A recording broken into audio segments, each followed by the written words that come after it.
Hello बच्चों, चलिए प्रश्न को देखते हैं। कह रहा है कि एक बिंदु P से x, y एवं z अक्ष पर बनाए गए लंबों के पाद बिंदु क्रमशः a, b और c हैं।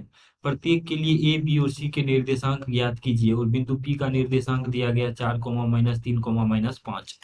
तो दिए गए प्रश्न के लिए हमारे पास जो मुख्य अवधारणा है, यदि हम मुख्य अवधारणा देखें इस प्रश्न के लिए, तो मुख्य अवधारणा ये है कि एक्स अक्ष पर एक्स अक्ष पर अगर हम कोई बिंदु लेते हैं, तो एक्स अक्ष पर बिंदु जो होता है, कोई बिंदु, उसका निर्देशांक एक्स निर्देशांक कुछ भी हो सकता है, लेकिन वाई और जेड निर्देशांक हमेशा शून्य होता है।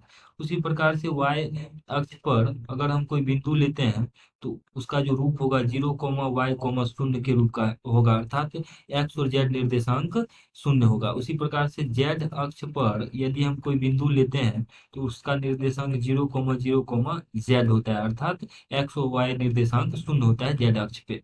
अब देखिए, प्रश्न के अनुसार देखते हैं। तो एक्स अक्ष, एक्स वाई और जेड अक्ष पर बिंदु बनाए गए लंबों के पाद बिंदु एबीसी हैं, तो हमें एबीसी निकालना है। अब देखिए यहाँ से कि एक्स अक्ष मान लीजिए ये है, तो एक्स अक्ष पे बिंदु P से, इस बिंदु से लंबवत रेखा खींची गई है। तो इसका जो, चूंकि हम जानते हैं कि एक्स अक्ष पर जेड और वाई निर्देशांक तो शून्य होता है, तो ये आ जाएगा जेड और वाई निर्देशांक शून्य होगा। और पी बिंदु ये है, दिया गया कि 4, यहाँ पे दिया गया है 4, -3, -5 है। तो चूंकि ये लंबवत है एक्स अक्ष से, तो ये एक्स निर्देशांक तो समान ही रहेगा, तो ये आ जाएगा 4, 0, 0, अर्थात ये बिंदु अगर ए है, तो ए बिंदु का निर्देशांक इस प्रकार से 4, 0, 0 आ जाएगा।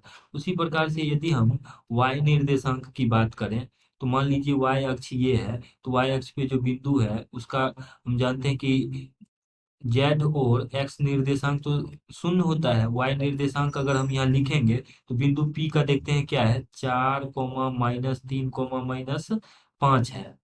तो चूंकि यह जो है जेड अक्ष के लंबवत है, तो जेड अक्ष के लंबवत यदि है, तो जितना निर्देशांक जेड का यहाँ पे है वही यहाँ पे आ जाएगा, यानी -3, 0, -3, 0 बी का निर्देशांक आ जाएगा।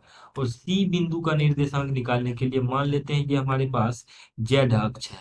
ये अगर जेड अक्ष है अगर आपके पास, और बिंदु पी से इस पे लंबवत रेखा खींची गई है, तो पी का निर्देशांक यहाँ पे दिया गया था 4, -3, -5। तो जेड अक्ष का निर्देशांक हो जाएगा 0, 0, और जेड निर्देशांक जो बिंदु पी का वही यहाँ पे रहेगा, क्योंकि यह इसके लंबवत है, तो आ जाएगा -5। तो इस प्रकार से ए बी और सी बिंदु का निर्देशांक जो कि हमसे पूछा गया था, वह आ जाएगा। ए बिंदु का निर्देशांक यहाँ आ जा रहा है 4, 0, 0। बी बिंदु का निर्देशांक की अगर हम बात करें, तो 0, -3, 0। और सी बिंदु का निर्देशांक उसी प्रकार से आ जाएगा 0, 0, -5 के बराबर, और यही दिए गए प्रश्न का उत्तर हो जाएगा। आशा करते हैं कि इस प्रश्न का हल आपको समझ में आया होगा। धन्यवाद।